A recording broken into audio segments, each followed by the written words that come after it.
This is Governor Bobber. I like good day, doctors. George Allen here. Good day, doctors. Go. You're watching Dr. Politics.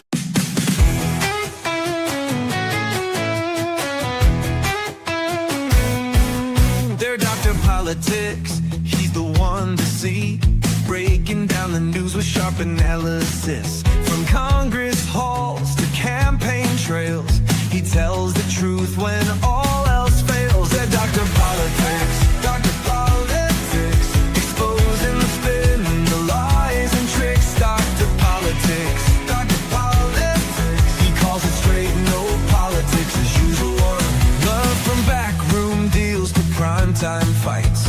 He sheds some light and sets things right. Debates, elections, policy. He cuts through all the DC sleaze. Oh, Dr. Politics, he's got the facts. Dr. Politics, no holding back. Dr. Politics, go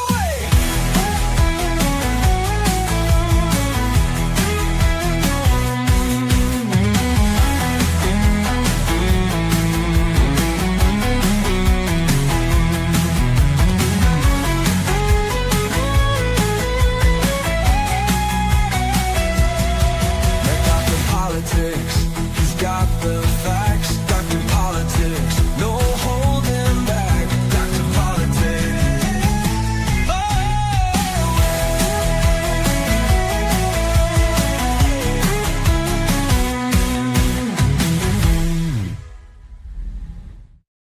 Hey everyone, it is August 21st, 2026. Yeah, and the summer is almost over. And you know that last scene about with the metro in our opening? Did you guys know they pulled a Indy car on a metro construction through the metro system yesterday? There's a YouTuber named Tom of Trains Are Awesome, and he actually got some really nice footage of the train going over the bridge, the Yellow Line bridge, going over, and he was chasing the car around to catch pictures of it in various stations. I thought it was kind of funny. Well, my guess is on the Washington Metro, that was probably the slowest ride that car ever had. Mm-hmm. And today, reporters got to ride around in a Corvette with the drivers. Wow. So are you guys excited about the Grand Prix Sunday? Well, I don't really follow racing. Yeah, nobody can say. It's only you know what the racing I liked. Europeans used to have racings where people would have their own custom cars. Every car wouldn't look identical. They'd have different cars. It was kind of like Speed Racer, where Racer X had his car and Speedy had Mach 5 or Mach whatever the car was, and then you had the other racers had generic cars, right? Well, my father used to say the only reason people watch car races is to see a wreck. So that too, that is true. By the way, the environmentalists are very upset about this Grand Prix. But didn't we have a Grand Prix in Baltimore a few years ago? I would say back maybe when Bill Clinton was president, and nobody had a problem with the environment back then. Yeah, and you have a car race every night on Indian Head Highway in PG County. Oh yeah, Bugs Creek Raceway. But those are go-karts though. I just think all the speeding. I was just being facetious. But those go-karts also pollute, because if you ever gone by a go-kart track when they're going, it does smell. No. I don't know, nowadays they might be using different. I know in the old days, remember they used to mix like oil and gasoline in the gas tank, the way those old lawnmowers used to be. Yeah. Now I'm sure they're all using high octane unleaded gasoline at $4 a gallon. The one race I thought would have been cool is, what is it? The race through the streets of Monaco. They had a race. Yeah, that's the cool.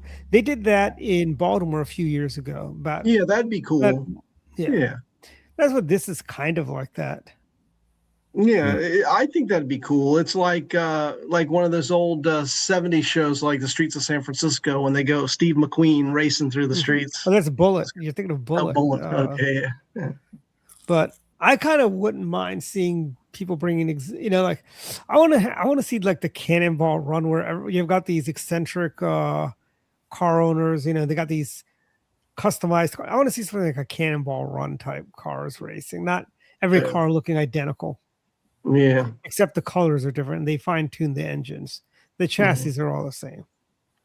Yeah. If it'll make the left's head explode, we should do a race every weekend. Like I think so. That's the value in the race in and of itself. If you're not going to care who wins or if there's a wreck, let people lose their minds. Because my God, I'm so sick of listening to people complain.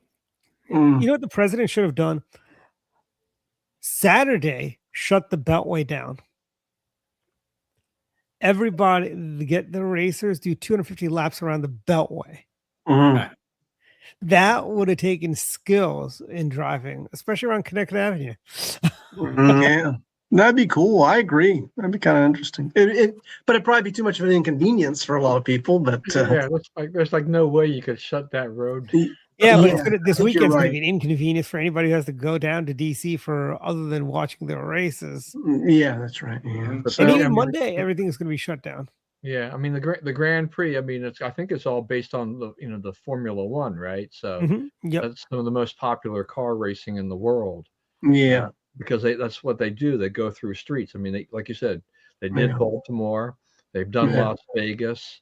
F1 has been trying to branch out, especially in the U.S. to try to attract more people. And Apple TV. Apple, I think they have the contract to broadcast all that stuff, and John Malone, I think it was his Liberty Media, basically owns the darn thing. So, they've really turned that whole thing into a huge business. I mean, it was a good business before. It's a great business now. I don't know, Dave. Do you remember one of the Stunticons was a Formula One car? He had two wheels in the front. He had like 4 wheels in the front and one big wheel in the 2 big wheels in the back. I know that. Yeah. But I remember when I was a kid, remember you had Mario Andretti. He was a big household names racer. Also, Al Unser. Remember the Unser family? Yeah, they had the game car, I think. Okay, yeah. Because I remember Unser. Al Unser, Bobby Unser Jr., all those guys. Yeah, I remember.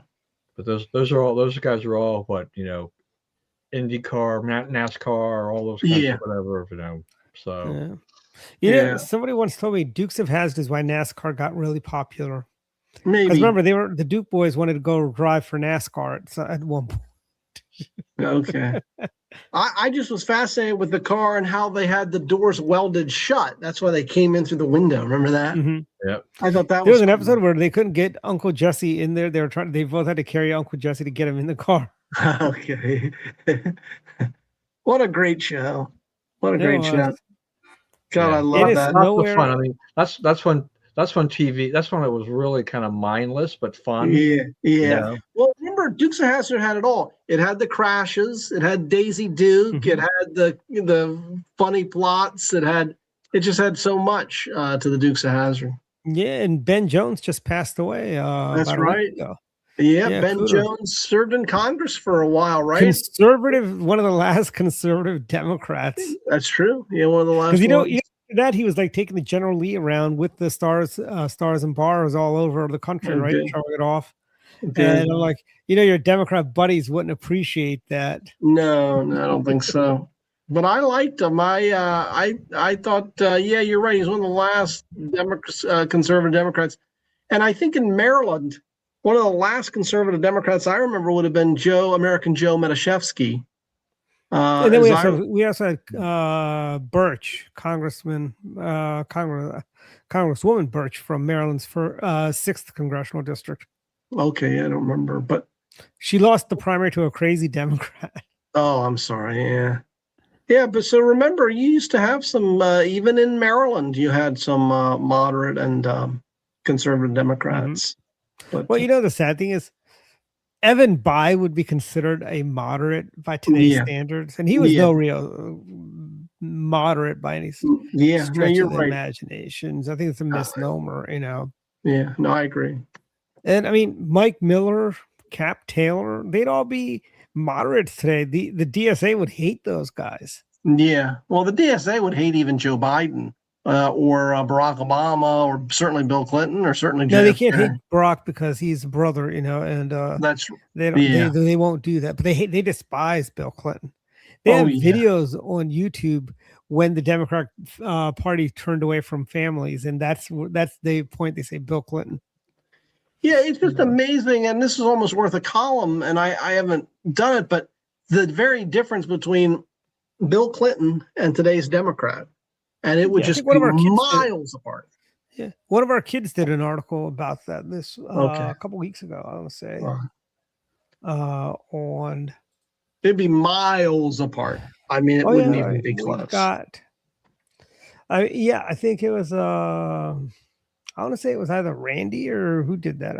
One of the kids did an article.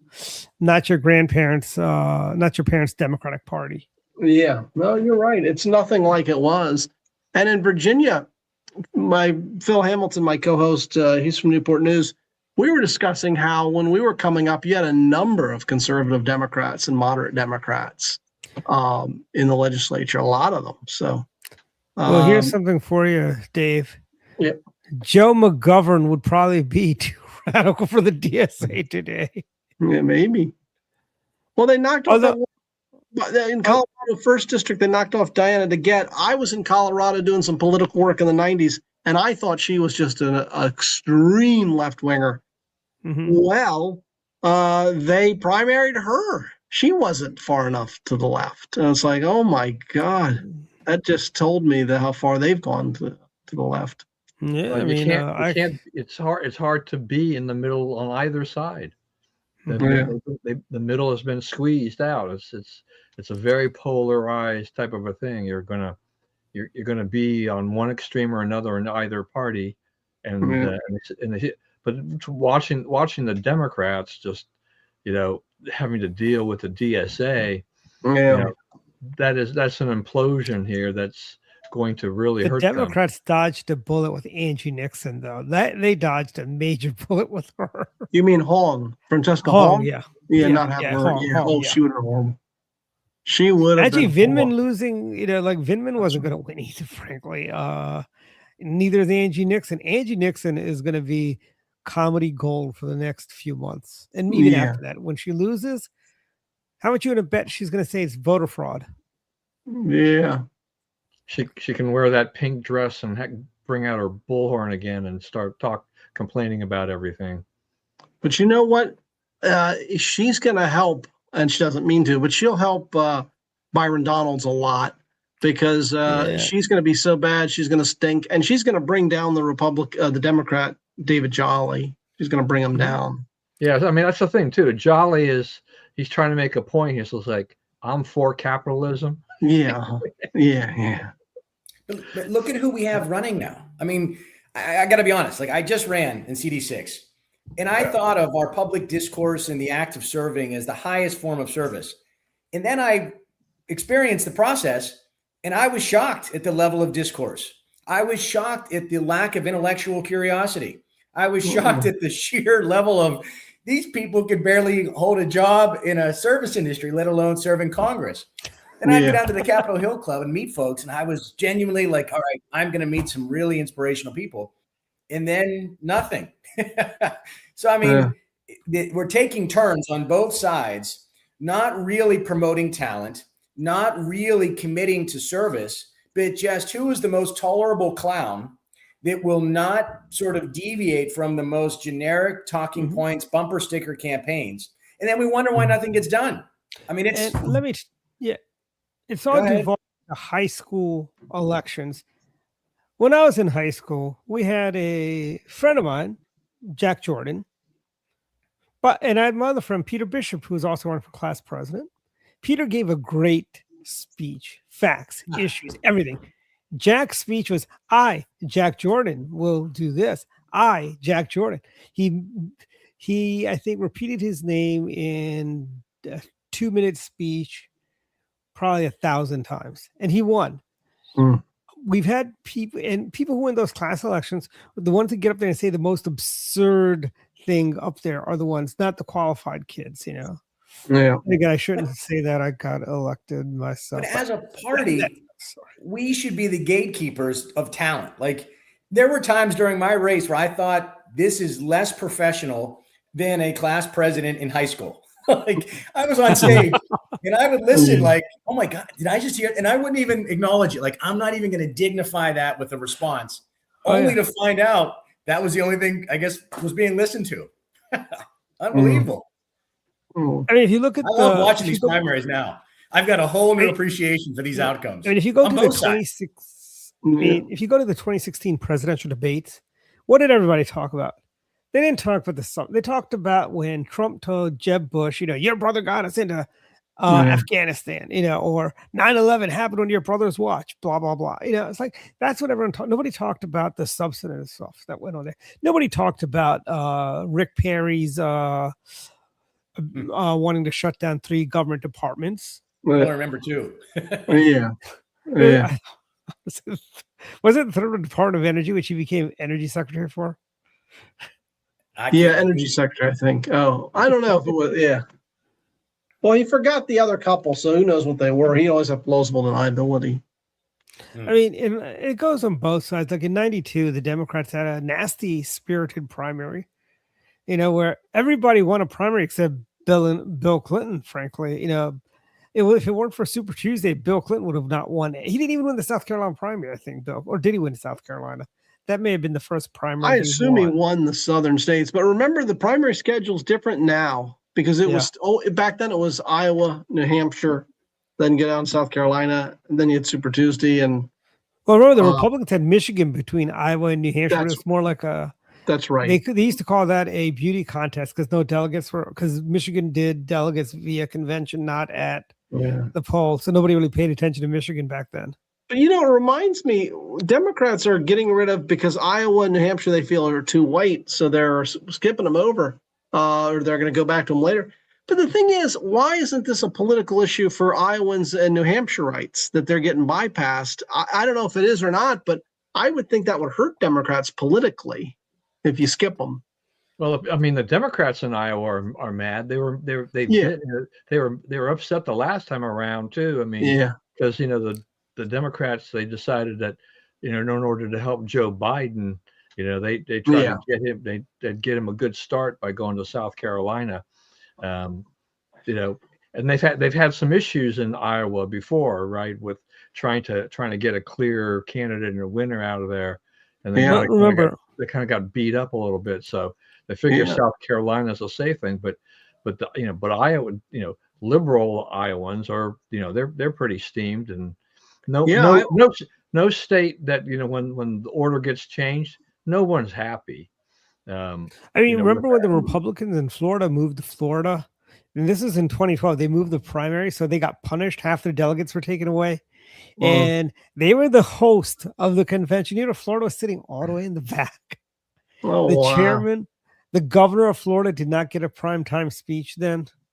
Well, you wouldn't. Yeah, I mean, look, for Republicans would never punish Florida now or anything like that.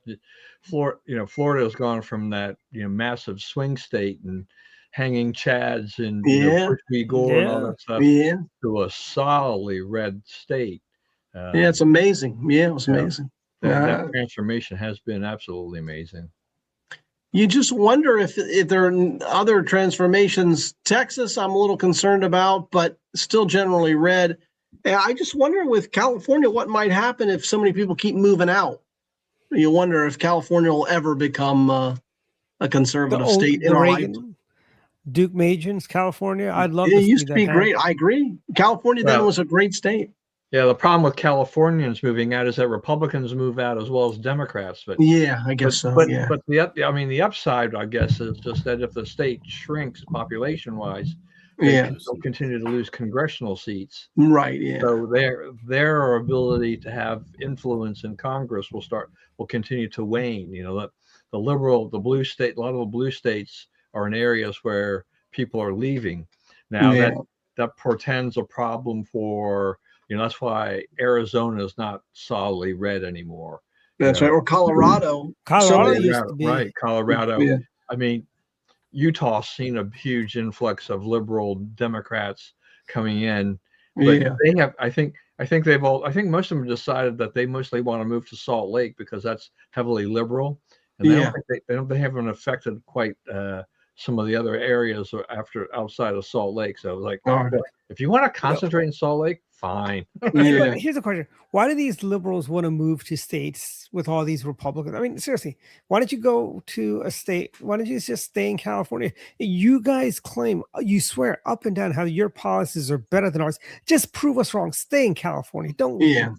Well, Yeah. I mean, we all know. I mean, the thing is that liberals are hypocrites, right? I mean, they've been supporting these liberal Democrats in California and whatnot, wherever, all Oregon, Washington State, but Mhm. as those states regulate more, tax more, they realize that they are, the people that are living there are just being choked because of all this, and then they look, in neighboring states, and they can say, oh, well, Nevada, Arizona, they can go to Utah, Idaho, all these other places.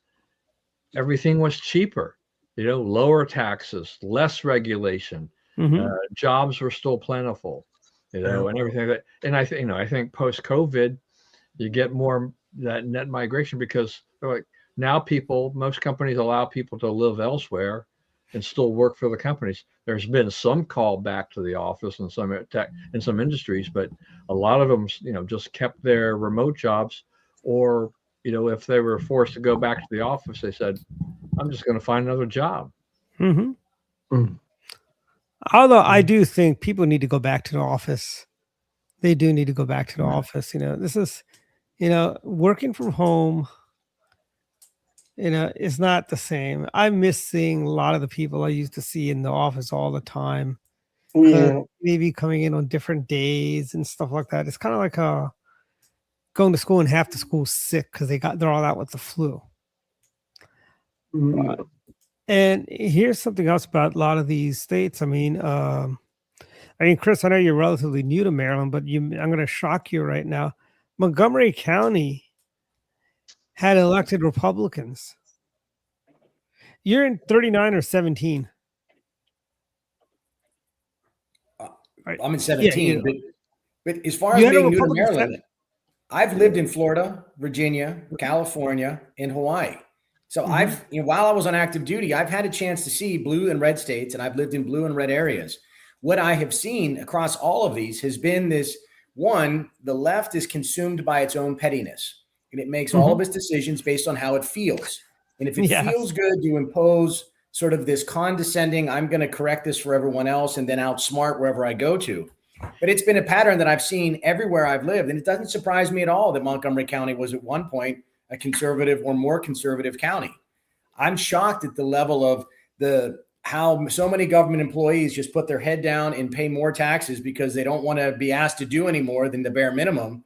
And if that means they have to once in a while keep their head down and keep plowing forward to toe the line and vote blue, so be it. But we've lost any sense of purpose and direction. We've lost any sense of personal accountability, and we've turned envy into a virtue. And the left has capitalized on this more than anyone else. That is true. And then they all talk about affordability. They all pay lip service to affordability when they're really the ones that have caused a lot of these affordability issues, frankly. And I'm sorry not to be that guy, but it is a privilege to live in Montgomery County. You don't, just because you work here, it doesn't mean you have to live here. There are, a lot of people I know would not want to live in Montgomery County. They want to live in Howard County or Anne Arundel County or some other county, just like right now, you have the Maryland Democrats are all giddy because that Obama judge says the FBI headquarters must be built in Greenbelt. I'm sorry. It is cheaper to move the headquarters to the Reagan building than it is to build something brand new. And where they want to build it, that road cannot support all the traffic. And I'm sorry, Alicia Brave Boy, they're not going to live in PG County. They are not going to live in PG County. They're going to be living. You've got NASA, you've got USDA, you've got a number of government agencies. None of those people live in PG County for the most part. Most of them live in Anne Arundel County, Howard County, Montgomery County, or some even live in Virginia and come across the bridge. Frankly, they may be insane to live across in Virginia where the traffic is coming to work. The traffic's a killer. But I mean, most of the people who work for these government agencies do not live in Prince George's County. It's just a mirage. These Democrats seem to think that PG County residents are going to get all these jobs at the FBI. You know, Yeah. They won't get any. Yeah. Wow. but yeah, so I think that's just an insane. You know, the Democrats are just insane. But we did have a DSA guy win in Florida, which was Angie Nixon. Oh, yeah. Angie Nixon. Angie Nixon, you know, she's going to be the gift that keeps on giving. And have you noticed how the DSA is now distancing themselves from their friend Hassan Piker? Oh. But I mean, shifting gears, and I want to take advantage of having our military expert Chris on. What do you make of this whole Iran thing? You know, we're going to bomb them to smithereens. Now we're not going to bomb them. We're going to cripple their economy. I think we should just make a decision and go forward with it. We shouldn't be, you know. Although here's all I can. And I was on Kim Klacik yesterday talking about this. Mm-hmm. You know, I thought we stopped short. We shouldn't have stopped at day 38. We should have kept bombing and eliminated every possible military target, every possible dual-use facility, and then we should have waited we for lost every your one audio. of these little drone launchers and small boat launchers. Oh, am I back? Yeah, you're back now. So, Surgeon, we should have bombed more. We should not have allowed them to string us along with negotiate, not negotiate. Oh, Is it back? yeah, you're back. Now we can hear you. So what all I was saying was we should have kept bombing when we were bombing, and we should have not entertained all these start and stops. And now I think we're left with what is the anaconda approach of we're going to squeeze them out. But I don't think it's going to work. And the reason is we have a tendency to do this in the Middle East. We apply a Judeo-Christian Western point of view. And we think that the same pain points that would change Europe or the United States or other similarly situated cultural perspective would have the same outcome. They're in this to bring about the end of time. The fact that they're going to incur a little bit of economic pain and maybe some level of a decline in their quality of life is not even in the decision matrix for that regime. All that we can hope for is that if we squeeze them out, that there is enough opportunity for the Kurds or somebody else regionally to support an uprising internally. That's going to take a very long time. So I got to be honest. I was disappointed when we stopped bombing early. I felt like this step was inevitable once we stopped the bombing and we had failed negotiations. And now we're going to continue a blockade that's very expensive for us, damning to them, but then to what end? And then the bigger question is, what will the impact be on the midterm elections? Because this will not be resolved. Gas prices will not be lower, and we'll look like, even though we're doing what we should have been doing for years, that we're stuck in another forever war, which is disappointing. Right. And I mean, we are getting to the point where even though the media is now using the word quagmire now, we're getting closer to that point where it really can be called a quagmire. I'm not going to say it is yet, but this, like you said, the stop and the start. You know, I know when I had asked that question, you know, several weeks ago on the show, and you had talked about just kind of, we needed to be strong on this, right? And we haven't been. And the result is that it's kind of like it gives, every time we do this, the Iranians, in the meantime, are basically just reloading, right? And they're using that, they're using all this as an opportunity to rebuild, and strengthen themselves. These mullahs couldn't care less about the population. The general population is of no concern to them, So economic pain on the citizenry doesn't bother them, But you got to get rid of those guys. You got, we have just got to get in there and got to do more. And if Trump wants to look strong, that's what he's got to do. This war, as you have said, Chris, I mean, we're where was it now? 74 days away from the election. That's election day, but people are going to start voting earlier than that. This war he's got to put an end to this thing, because as you've said too, the gas prices, the impact it has on everything else that we do. Inflation is higher than it should be because it is, cost of transportation of doing everything. I mean, I'm flying back and forth to Utah for various things. It's like I'm paying a lot more for my ticket going back and forth to Utah than I was a year ago, and this is all because of fuel. It's you got to pay more. We fly overseas, they actually separate that out, and they have a fuel surcharge. Those have gone up tremendously. We have got to get a handle on this because you're starting to see people are starting to get choked off here, and that will result in some very bad news for Republicans, in November if they don't turn this around. Yeah, I think anything short of overthrow is in the long run sort of defeat. I'm not saying we should do it, but the problem I think is that as long as this goes on, the less likely they're going to be overthrown from the people. If things get settled down, then the focus will be more on domestic concerns, and there I think the people may rise up. But but for now, they're laying low. People on the streets are laying low.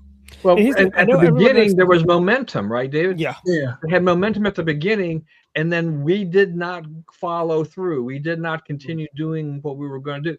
And so, therefore, all that momentum, all the hopes of the people that were saying, oh, maybe we can install a new regime and do all these things, that went away when it became clear that the mullahs were going to hang on for a while. And so now people are into self-preservation. It's like, we protest, we get our heads cut off. So we need to know what the U.S. is doing here. And Trump pretty much had said that this was only going to take a few weeks, but it's been 6 months. That's what General McClellan told President Lincoln about the Civil War. But, the Democrats, they all like to bring up Vietnam. But, Henry Kissinger was doing negotiations with the North Vietnamese while we were still carpet bombing North Vietnam. Yeah. We never stopped bombing during negotiations with the Viet Cong, frankly. And I think that you have to look at Vietnam was communist containment.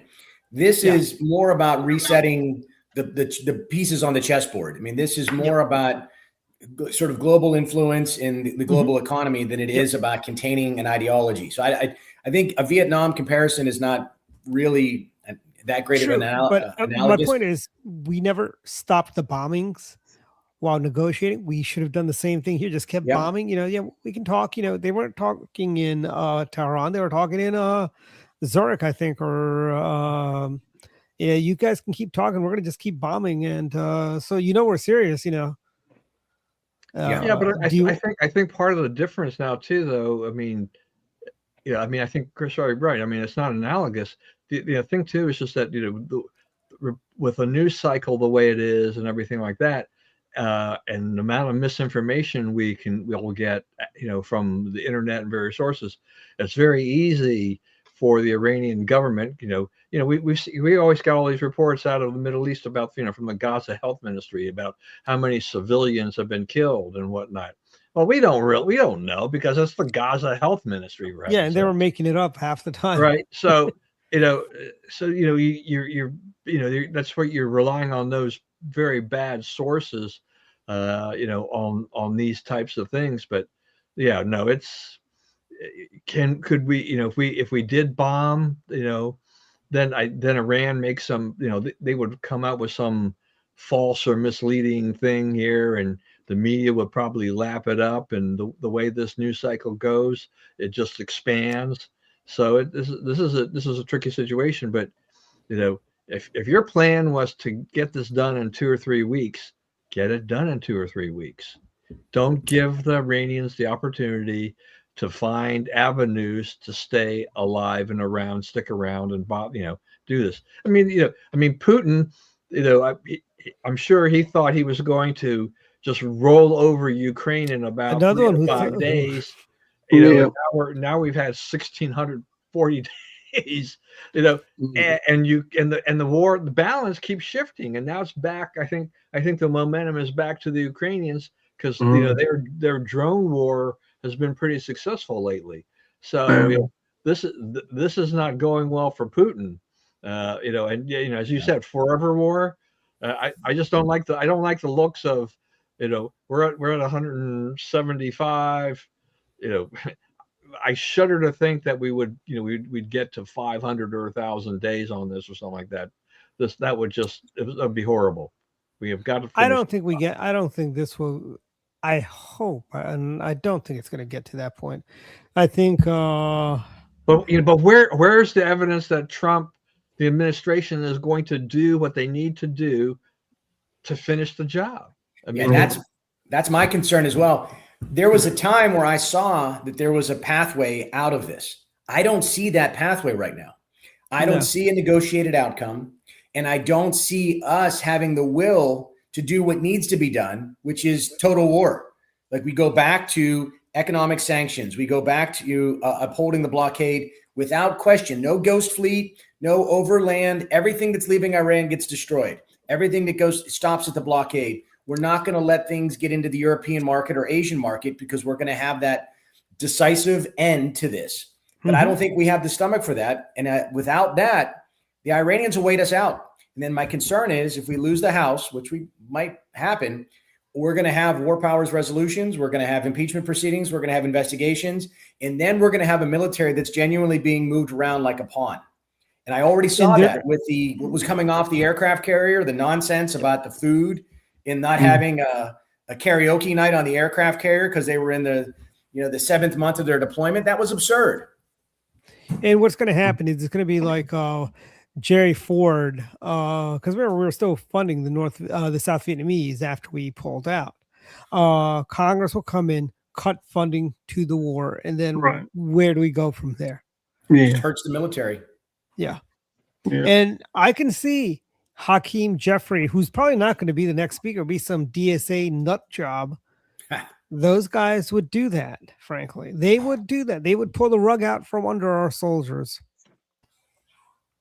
And blame, and then they'll say it's all President Trump's fault, like everything else they seem to claim. Yeah, I think, and that's one of the things that should rally our base. We've got to paint the picture of what it will be like if Democrats retake the House or the Senate, possibly. And part of it. What? Can you hear me? Yeah, I can hear you. They're going to impeach the president if they take both houses. Well, that's coming. Absolutely. But what could be more devastating in a way, because the impeachment won't go anywhere really in the Senate, but they could cut off funding for, like we said, the military and specifically Iran. I also think in terms of the border, in terms of trying to go after border funding, ICE funding, they're going to make it a real pain in every way. They'll try to grind down Trump completely.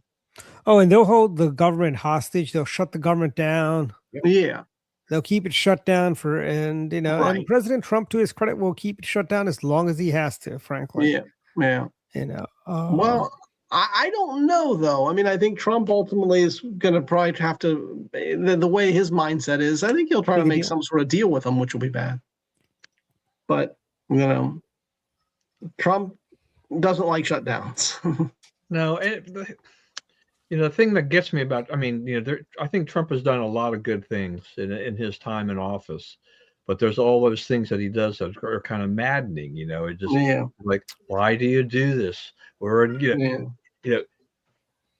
if his advisors, if I don't know if they're trying to tell him, but look, in order to maintain control of the House and the Senate, this is kind of the game plan. But I don't think Trump cares about that much. No, he doesn't care about the House. He doesn't remember 4 years ago, 6 years ago when he was president. He didn't care if he goes, you keep this up, you won't be, you may not be in the majority anymore. And this was in the midterms in 2018. He was threatening Mitch McConnell and the Republicans. That's the part of Trump that is frustrating. As has just been said here, is that the result of that kind of attitude, is that you lose control. Then your last couple of years, you can't do anything. The Democrats will unwind things that you've done. They will hamstring you, on everything else. And all those policies that you wanted to do, your agenda goes up in smoke. And it's because in some respects, sometimes because of his own hubris. If he would just kind of use this strategically, there'd be a lot of things. But it's part of this is Trump's. I mean, it's his ego. He's really he's really done a lot of things here. It's like a lot of unnecessary things. It's like we don't really need to do this and do that. Why are we having this big fight over the Kennedy Center and what name goes on there? Go ahead and spend the money if you think it needs to be refurbished or whatever. But this is not about having your name in gold leaf everywhere throughout the city before you leave office. You focus too much on yourself, and then you have all these other things, and then you say all these things, and I still have a problem with the fact that this president cannot contain himself without as he's dropping swear words in public on social media and everything like this. This is like, you are the president of the United States of America. You can, if you want to do that in private, okay, but if you're making public pronouncements and you're starting to berate leaders of either your party, the other party, world leaders, and you're starting to drop F-bombs and the S word and all this stuff like this, that to me is not presidential. People, Republicans always would complain about other Democrats not being very presidential or whatever, but it's like, still you have to respect the office of the president no matter who's in there, I think. And I just, to that degree, I think he's degrading the office of the president when he starts going on those expletive-filled tirades. It doesn't serve any purpose. Why are we doing that? I don't need that in movies. I definitely don't need that for my president. Hey, you ever thought that when you're doing a presidential press conference, you need to have your hand on the bleep button? Yeah. We can't air this live. We need that extra delay just to make sure we can filter. But here's the thing. Here's the thing. Both sides are guilty of this. I mean, if you listen to a Democrat, they'd be dumb mutes if they couldn't use the F word, frankly. And it just shows. Schumer uses it. I've heard Schumer use the F word. Oh, Schumer uses it. I think that what's happened here is that once Trump started to go on these tirades, the Democrats felt that it was open season and that they were now going to retaliate with the same language. And then we just go into this rabbit hole of foul language without a point. I mean, Chris was talking earlier about, it's like, what is the point? Where are these people going? Where's the talent? What's happened here on the political spectrum? And it's a bunch of soundbite people without real principles, without real ideas to get things done. And that's who we have running by and large, for many offices around this country. I mean, and the DSA candidates are the prime example of people who've got nothing to offer except a bunch of loudmouth left-wing garbage, and people are voting for them. I mean, there's 8 candidates that have won primaries in the United States this election cycle that are aligned with the DSA. This is the George McGovern wing on steroids. This is the class of 68. I know I said George before when I think we were talking, is George McGovern will not be acceptable to the DSA, but this is the George McGovern. Remember George McGovern? He got in the race in 1984 for the sole reason because he thought all the Democrats were too conservative. I mean, he thought Ruben Askew was just Reagan light. He thought he thought Fritz Hollings was just another Reagan light. I mean, or John Glenn. What's funny is like I was actually watching a documentary on the 94 elections. 84, yeah, and how John Glenn was the darling of the Democrats. That's who they thought he was their Ronald Reagan. He was an astronaut. Yeah. Did Reagan should have made a movie where he was an astronaut, so you could have that. He was an astronaut, a military guy, senator. Mm-hmm. Yeah. So yeah, yeah, But John he Glenn- had no. Here's the thing: John Glenn had no charisma at right, all. right, yeah, No Yeah. charisma. I mean, there's a lot of politicians are like that, but yeah, now it's not even now. There are some people who've had charisma. I mean, I think Bill Clinton had plenty of charisma when he ran, and that Yeah. really helped him a lot. And I think Obama had charisma too. I mean, that's how he attracted people to vote for him. But now it's a lot of loudmouth people, right? I mean, yeah, who are shouting to the top of their lungs, at the top of their lungs, and they use social media thanks to, it's really not Facebook anymore. Facebook has been kind of grayed out, but It's all TikTok now. it's all it's TikTok, it's still Twitch. Instagram, there's like YouTube.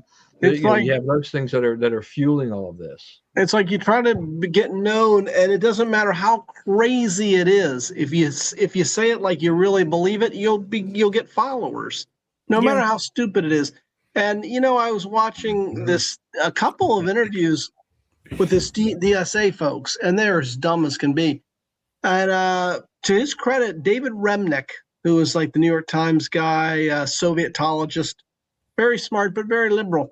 But he was interviewing this one DSA kid, and he kind of pressed her. He was trying to be as soft as he could, but even David Remnick had to acknowledge this person's stupid. And then, did you see the one of the guy who I guess was of Cuban extraction? Was interviewing this one socialist, and kept going round and around and said, "Well, is Cuba a democracy?" And they wouldn't answer. And then the other girl, they're Castro-splaining. Yeah, the other girl got in, and even she let it slip. She goes, "Well, they have some issues in their democracy," so she called it their democracy. So, but yeah, these kids. They're kids. They know nothing. They know very little. And here's the scary thing: they don't care. They just don't care. And even if you tell them, you're ignorant of the world, they know they're ignorant of the world. It doesn't matter. It won't stop them. So I saw this one interview. This guy was from Venezuela. He escaped Venezuela. And he was trying to explain to this kid what socialism was really like. And the girl was a girl. She just had a smile on her face. She didn't really care. And that's the difference in our politics. Usually people of our generation, we don't want to be wrong. We try to do the best we can. Maybe ideologically we disagree, but we feel bad if we've made a mistake. And we feel bad if we can't defend our position. I think a lot of these socialists, they don't really care to be wrong. They don't care about economics. They don't care about history. No, that's why they're socialists. They don't care about economics. Yeah. I mean, so for them, they view it as the dismal science they view as Western oriented, and therefore a Milton Friedman or something. Well, the one Western economist they like, and he's not really an economist, would have been Karl Marx. But other than that, they don't really care. So, see, they if I had to put a label on it, I've called this an adolescent perspective. And that is a kid that has just enough intellect to use big words, but lacks the experience or the depth to have any wisdom or substance behind it. So it's an adolescent point of view. So you throw out these concepts and it sounds great.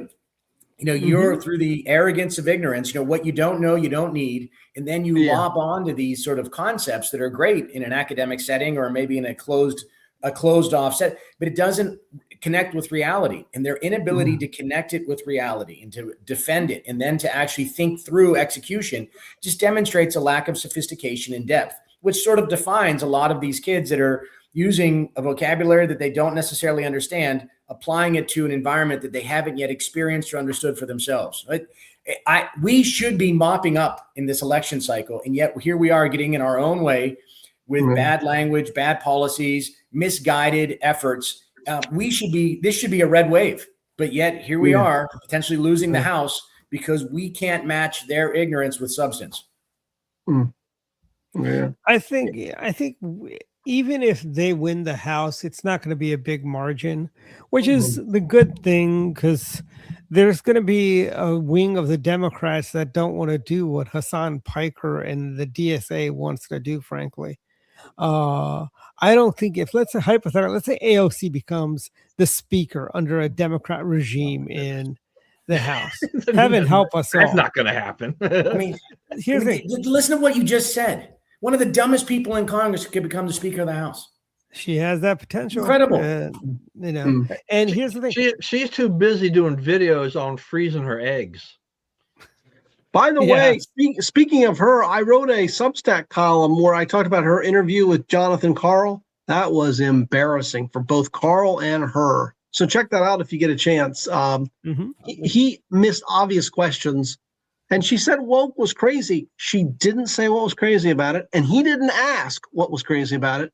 She said it was crazy. She laughed. And he laughed too. And then she proceeded to defend wokeness. So it was really weird. I know. Yeah, it was a weird thing because he's like, woke one was crazy. And almost as if to say, like, okay, put that behind us. We're moving on now. I guess we're going to go to woke 2.0 or whatever. Yeah, that's going to be better somehow. Yeah. And she didn't explain what is woke 2.0. What is woke 2? She didn't explain Especially her definition. What is it to her? What does it mean to her? Yeah. We don't know. Yeah, and Jonathan Karl wasn't going to bother to ask. But this is the very essence of a lack of accountability. If you're well-intentioned, you can lie. If you feel really, really strongly about something, the fact that it was stupid doesn't seem to matter. She should be held to account for all of the ridiculous policies that she stood by and ultimately elevated her to the position that she's in. Instead, she's celebrated for being a moron. It's almost as if she is an extension of the collective sense of a complete lack of accountability and collective sense of ignorance. She is the manifestation of that, and she is celebrated for it. I couldn't Only believe in America it an airhead can become speaker. If she giggles at the end, somehow that's enough to justify whatever it is she said. Yeah.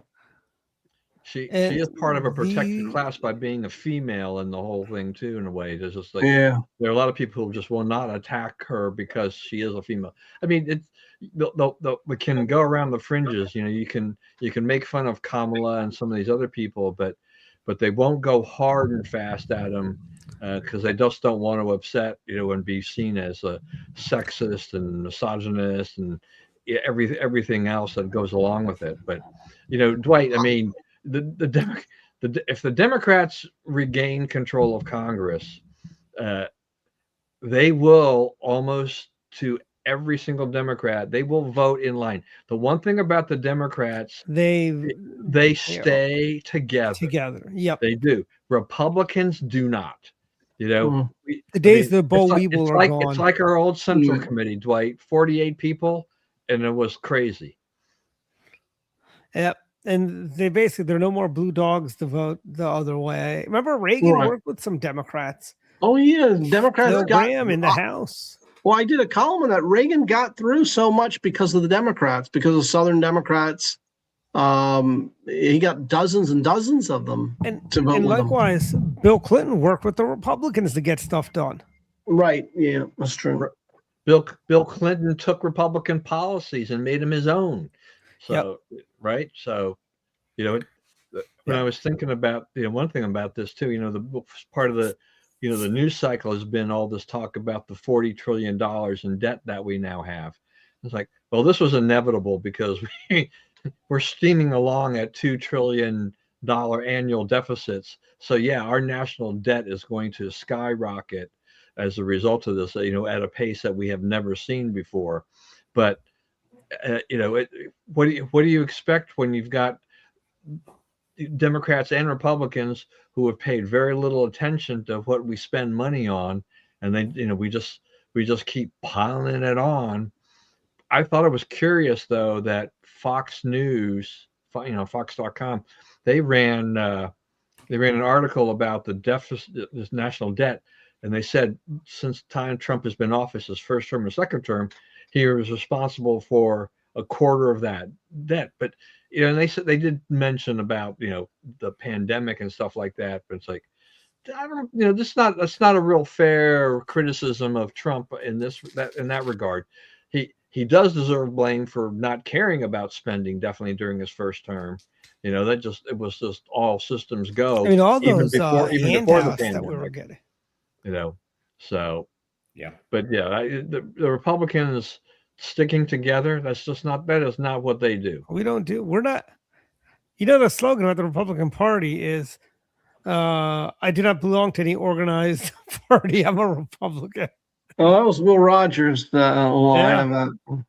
Yes, it was Will Rogers. Yeah, so it's just really, really hard. We need a man like Tom DeLay in Congress again who can walk around and crack the whip and keep everyone in line. Because, for a while when Tom DeLay and, when he was in charge of the House, we got things done.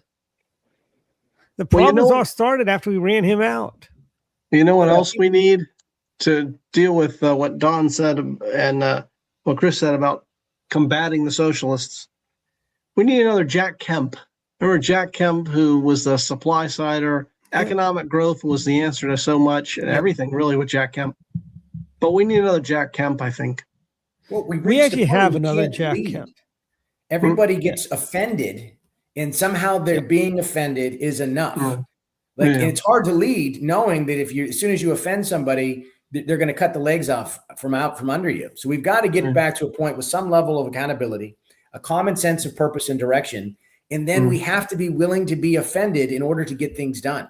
And the fact that we can't have an honest discussion about the direction of our country and how we should be potentially trying to assist people through certain entitlements or certain assistance is absurd. It's just more and more and more. And then anything other than more is you are labeled with some kind of a whatever term of the du jour there is, whether you're sexist, misogynistic, phobic this, phobic that. And then we focus on the label and not on solving any problems.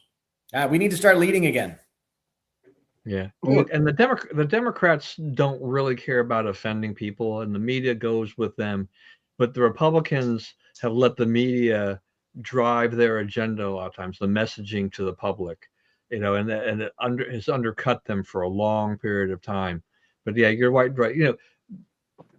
Dwight, without a strong leader in Congress for our side, that also is where is our leadership that can really put the foot down and get these people to stick together and do this and not, and look more, at least for voting purposes, do what the Democrats do. Stay in line, guys. It's like vote for the Republican programs. That's true. But remember, in the case of Johnson, what do we got? Like a 1-seat majority at this point? Yeah. That is really tough. And you got Tom Massey. you got Tom Massey in Congress. Yeah, I mean, the thing is when you have that slim majority, I mean, it's a fine line you're walking, and you've got, you're always going, every party's going to always have some people who are not always going to play ball with you all the time, and then they become, or they think they can become, the power brokers to make changes and do things. But yeah, I mean, I wouldn't be surprised if the Democrats, don't wind up with, I don't know, maybe 220 or 225. Not a huge majority, but enough to make trouble, as you guys have discussed before, in terms of what will happen to the agenda. It won't be as bad as 2008 when Barack Obama ushered in way too many Democrats who 2 years later all lost their jobs. But well, the worst thing will be the Senate, because if we lose the Senate, and I don't think we will, but if we do, I don't think Trump gets a single court pick through. Yeah, I'm concerned that we're going to lose a couple of seats there. Yeah, but whether it be the majority hang on, but now we might go 51-49. Yeah, or 50-50 tie. We still have JD Vance as tie breaking, but Yeah. But here's the thing: they need to stop attacking Susan Collins, and it's like look. Well, maybe if Trump were to attack Susan Collins, that might help her in Maine. Well, he already does. I mean, he does go after her. Here's the thing: we need her more than she needs the job. Oh, absolutely. It's like Manchin and the Democrats. They needed Manchin. They're not going to elect a Democrat in Wisconsin, West Virginia. Yeah, no more. I don't think it'll be a good 40 years where West Virginia sees another Democrat in the Senate. Well, and this state, remember, that had a Democrat governor, a Democrat senators. You had Bobby Byrd, and you had. I remember Jay Rockefeller. Remember Jay Rockefeller? Yeah, former governor as well. Yeah. Well, we know several of our Republican friends have moved to West Virginia. So Alex Mooney. Yeah. So maybe Alex will be the next. Just like Californians left we have Marylanders. Some of our conservative friends have left for the greener pastures of West Virginia. Well, you guys may disagree, being from Maryland, but I almost thought Western Maryland's a lot like West Virginia. Maybe I'm wrong, but when I was in Washington County and then Garrett, I don't know. I think they probably feel a certain connection with West Virginia, certainly in the land, but the politics, economy. So I don't think it was too huge of a stretch. Not that I'm advocating this, but I don't think it's too huge of a stretch for someone to go from Western Maryland to West Virginia and vice versa, I think.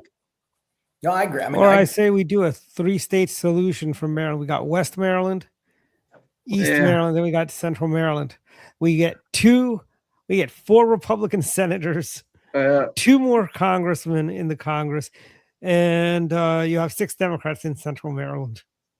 Yeah, but to your point, David, I mean, the thing is that so there was a guy, he passed away this year, but he was a retired state legislator out of West Virginia, and he was running basically the West Virginia center right meeting, right? Kind of the Grover model, but with definitely a very conservative bent.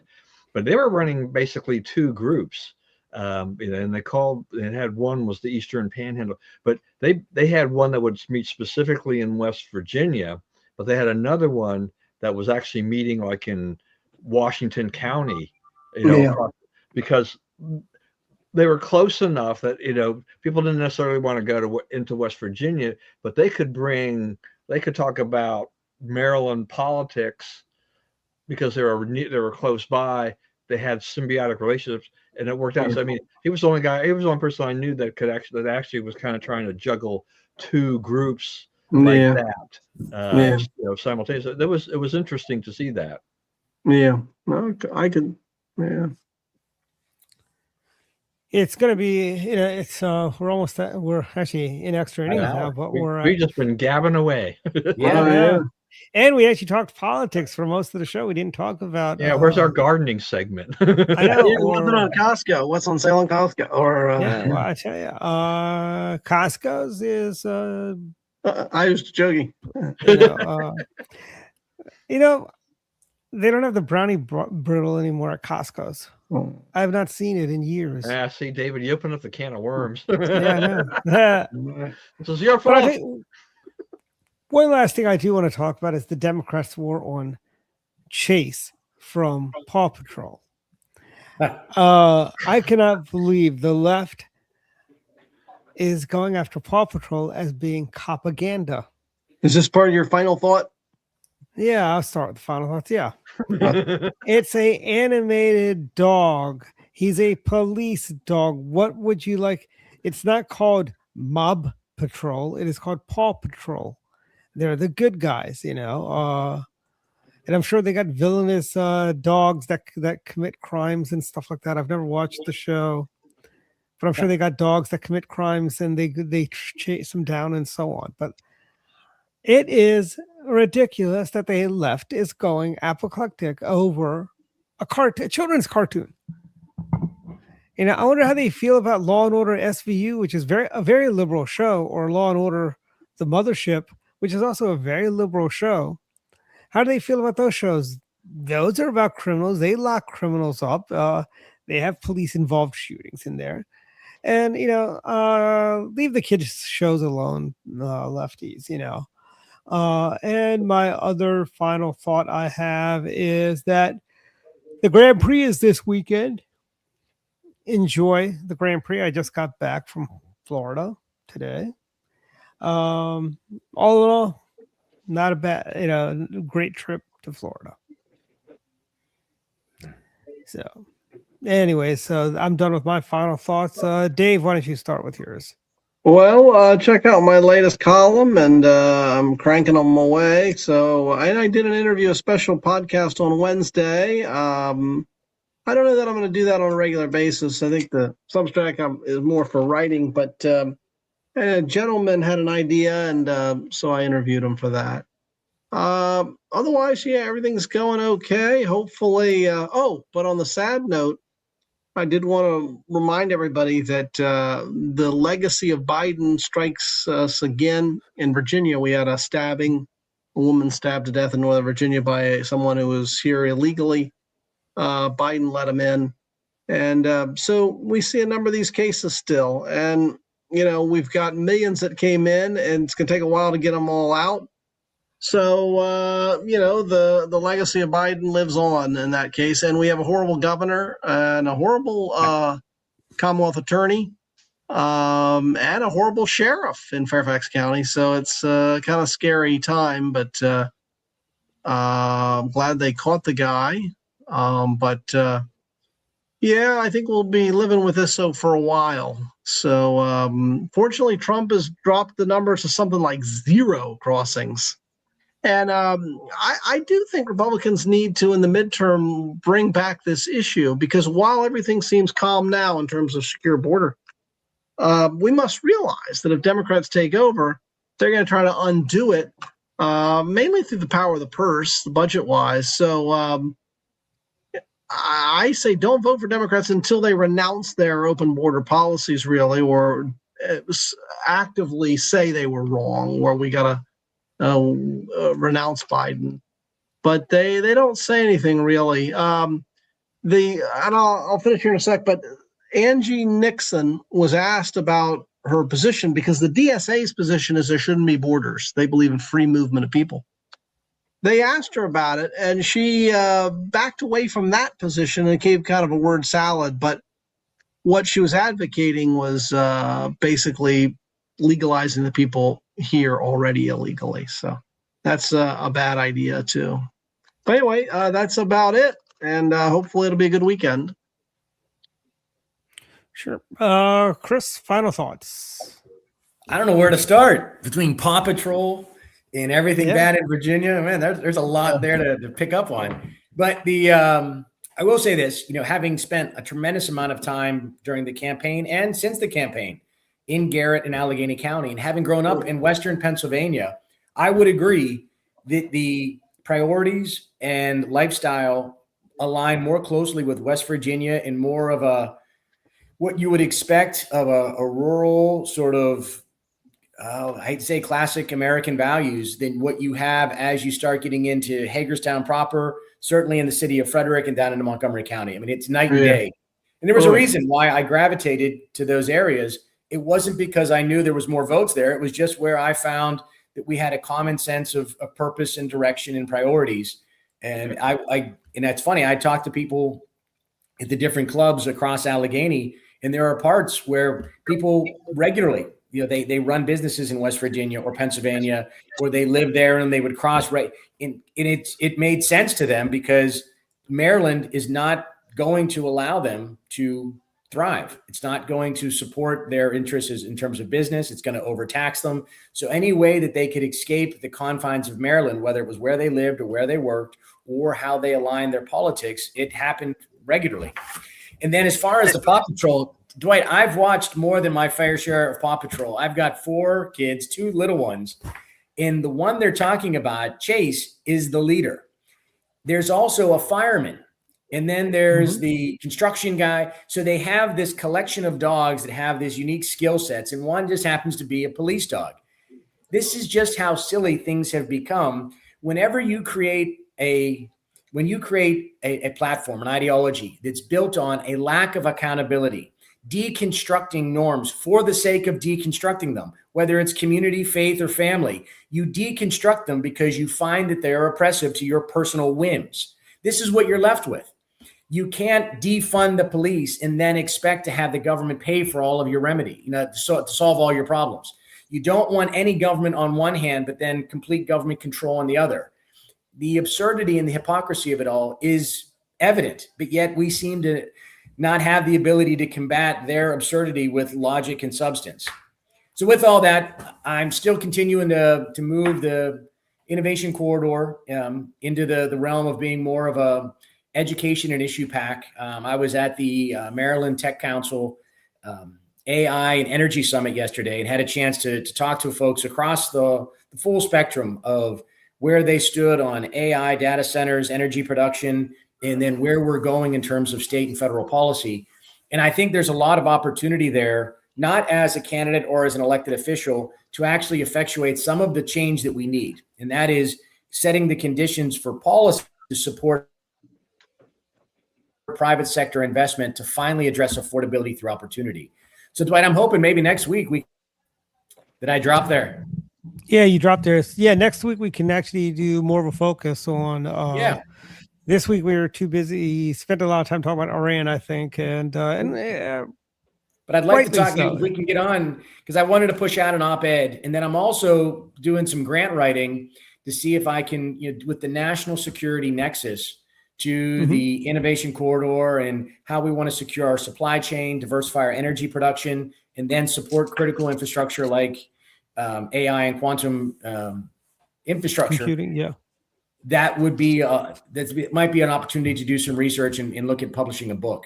So hopefully we'll talk next week. And I thought tonight was a great discussion. You guys got me on a tangent tonight.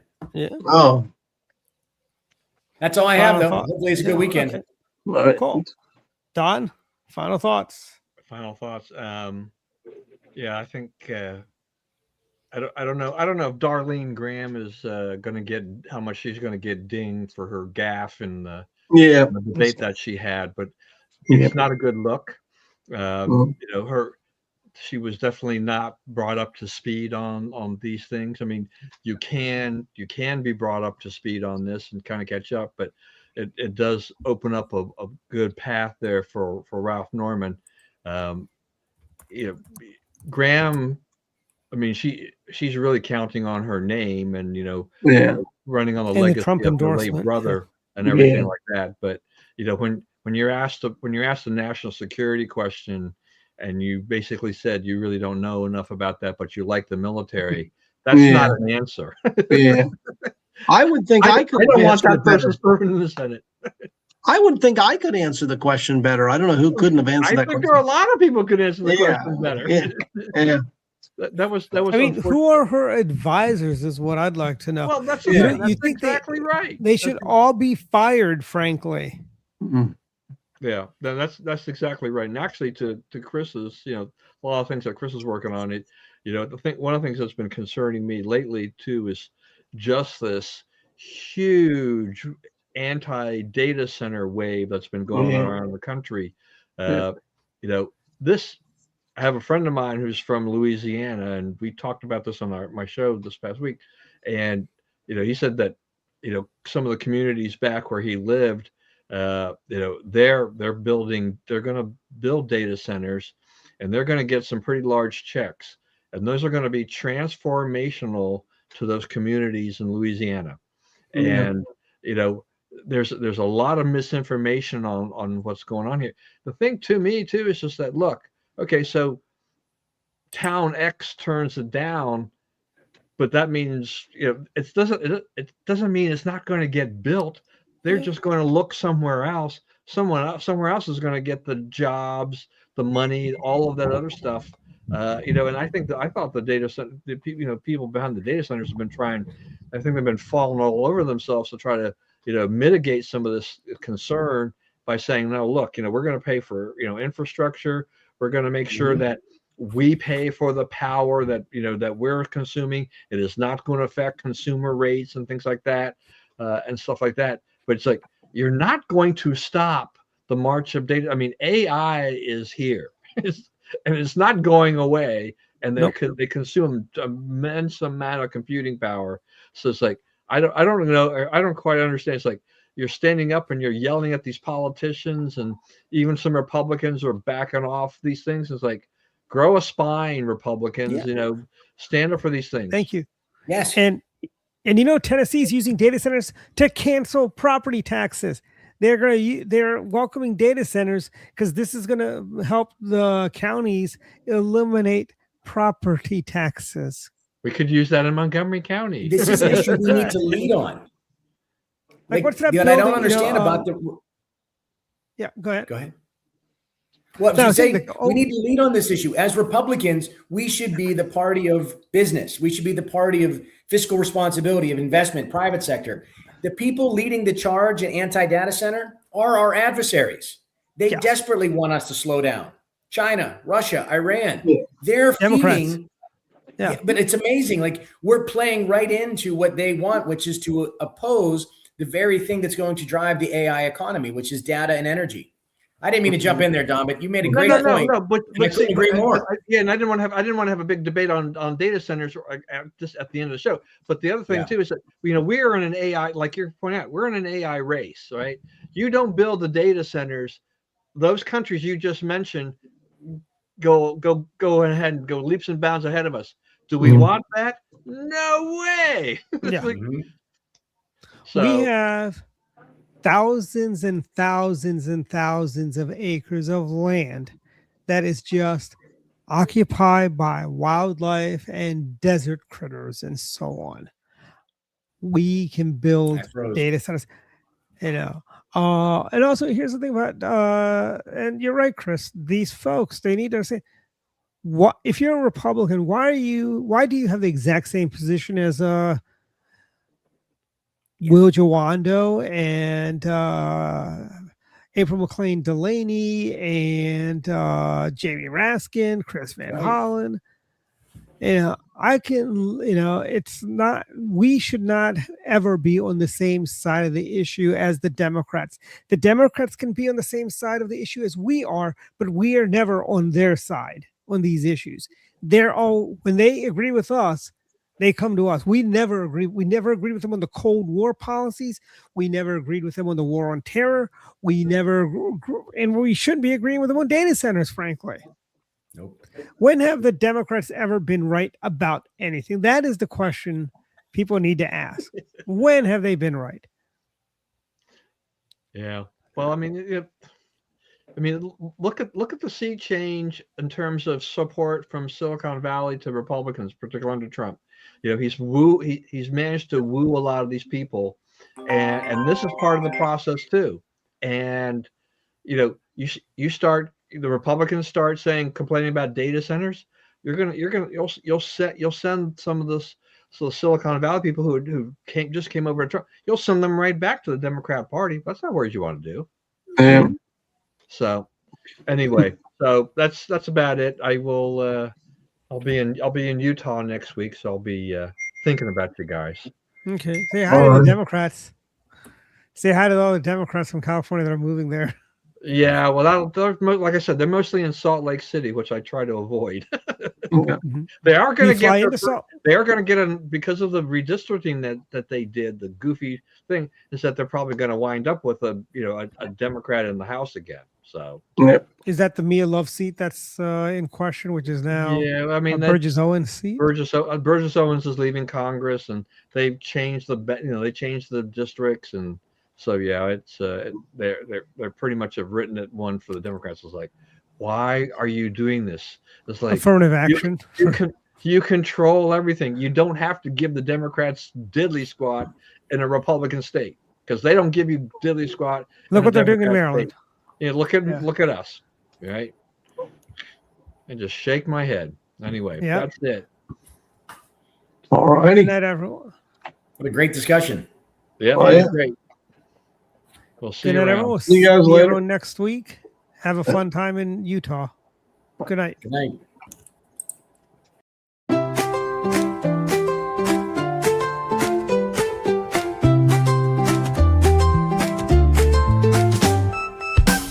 Let's go down to Missoni, where Italian cuisine shines. Let's go down to Missoni's, we'll have a good